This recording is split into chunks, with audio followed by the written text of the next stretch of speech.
கிறிஸ்துவுக்குள் மிக பிரியமானவர்களை தினம் ஒரு தூது மொழியாக உங்களை சந்திக்கிறேன். இயேசு கிறிஸ்துவ நாமத்தினால் வாழ்த்துகிறேன். இந்த நாளிலே 1 கொரிந்தியர் 3வது அதிகாரம் 6வது வசனம், நான் நட்டேன், அப்பொல்லோ நீர் பாய்ச்சினான், தேவனே விளையச் செய்தார் என்று. அப்போ ஆண்டவருக்கு ஒரு பெயரை சொல்லலாம், அவர் விளையச் செய்கிற தேவன் என்று. ஆனால் அதற்கு முன்பாக மனிதர்களாகிய நாம் நட வேண்டியதும் நீர் பாய்ச்ச வேண்டியதும் நம்முடைய வேலைதான். இந்த வேலையை செய்கிற போது கர்த்தர் என்ன செய்கிறார்னா விளைய செய்யக்கூடியவராக இருக்கிறார். அப்படி அவர் விளைய செய்கிறார் என்றால் சாதாரணப்பட்ட விளைச்சலாகவே இருக்கார். உதாரணத்துக்கு சொல்லப்போனால் ஈசாக்கு விதை விதைத்தான், கர்த்தர் அவனை ஆசீர்வதித்தார், அதாவது விளைய செய்தார். அந்த வருஷத்தில் அவன் எத்தனை மடங்காம் 100 மடங்கான பலனை பெற்றானான். அப்போ தேவன் யார்னா விளைய செய்கிறவர். அப்போது நாம் எதையெல்லாம் நாம் நடுகிறோமோ, எந்தெந்த காரியத்துக்கெல்லாம் நீர் பாய்ச்சுகிறோமோ அந்த காரியத்தில் கர்த்தர் விளைய செய்து 100 மடங்கான 1000 மடங்கான கோடி மடங்கான பலனை நிச்சயமாக தருவார் என்பதில் சந்தேகமில்லை. ஒருவேளை ஜெபம் என்பதும் ஒரு விதைதான். ஆண்டவருக்காக ஆண்டவருடைய சமூகத்தில் நீங்கள் ஜெபித்து ஒரு சில விஷயத்துக்காக காத்திருக்கலாம். நிச்சயமாக தேவன் அதில் ஒரு விளைச்சலை தருவார். கர்த்தருடைய விசுவாசமான வார்த்தை, வாக்குத்தத்தமான வார்த்தைகளை அறிக்கை செய்கிறீர்கள் என்றால் அதுவும் ஒரு விதை தான். அந்த விதையும் ஏற்ற வேளையில் நல்ல விளைச்சலை பலனை நீங்கள் பார்ப்பீர்கள்.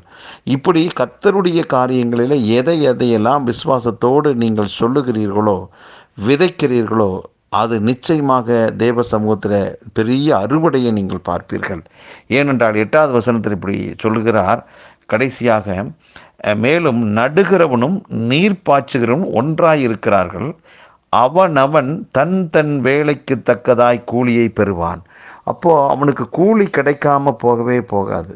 ஆகவே நீங்கள் எதையெல்லாம் விதைக்கிறீர்களோ அதற்குண்டான கூலியை நீங்கள் பெறுவீர்கள். ஆகவே நல்லதை விதைப்போம், நல்ல விதமான கூலியை பெறுவோம். அது ஆசீர்வாதமாக இருக்கும். ஆகவே இதுவரைக்கும் நான் விதைத்தேன், எனக்கு இன்னும் ஒன்றும் கிடைக்கவில்லை என்று நினைக்காதீர்கள்.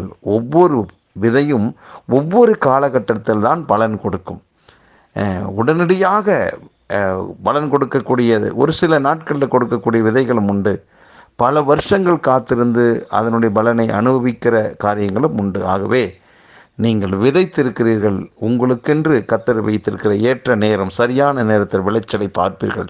சோர்ந்து போகாதீர்கள். இதுவரைக்கும் நான் விதைத்தேனே, என்ன பலனை கண்டேன்னு சோர்ந்து போகாதீங்க. அது அப்படிப்பட்ட நெகட்டிவான எண்ணங்கள் வேண்டாம். அது பிசாசு கொடுக்கிறது.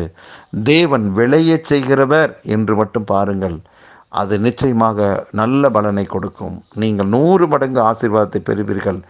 நம்புங்கள் கர்த்தருடைய வார்த்தையை, நிச்சயமாக நீங்கள் நிலைப்படுவீர்கள். ஜெபிக்கலாம். நல்ல பிதாவே, ஆண்டவரே, நடுகிறதும் நீர் பாய்ச்சுகிறதும் எங்கள் வேலை. ஆண்டவரே, நீங்கள் விளைய செய்கிற நல்ல கர்த்தராக இருக்கு. நீங்கள் விளைய செஞ்சீங்கன்னா அது அளவிட முடியாத ஒரு விளைச்சல்ப்பா. அப்படிப்பட்ட நல்ல விளைச்சலை எங்களுக்கு தந்து எங்கள் வாழ்வில், ஆவிக்குரிய வாழ்வில், குடும்ப வாழ்வில், பொருளாதாரத்தில், ஊழியங்களில் பெரிய அறுவடையை தருகிறீர். அதற்காக நன்றி. இந்த வார்த்தை கேட்டுக்கொண்டிருக்கிற ஒவ்வொருடைய வாழ்விலும் மிகப்பெரிய ஒரு செழிப்பை, மிகப்பெரிய ஒரு அறுவடை, மிகப்பெரிய ஆசீர்வாதத்தை ஆண்டு அனுபவிப்பார்களாக. எல்லாம் கர்த்தருடைய நாமம் மகிமைக்காகவே இருப்பதாக மனதார் வாழ்த்தி ஆசீர்வதிக்கிறேன். இன்றைய நாளும் எங்களுக்கு வெற்றியின் நாளாக அமையட்டும். இயேசு கிறிஸ்துவின் நாமத்தை ஜெபிக்கிறேன் நல்ல பிதாவே, ஆமென்.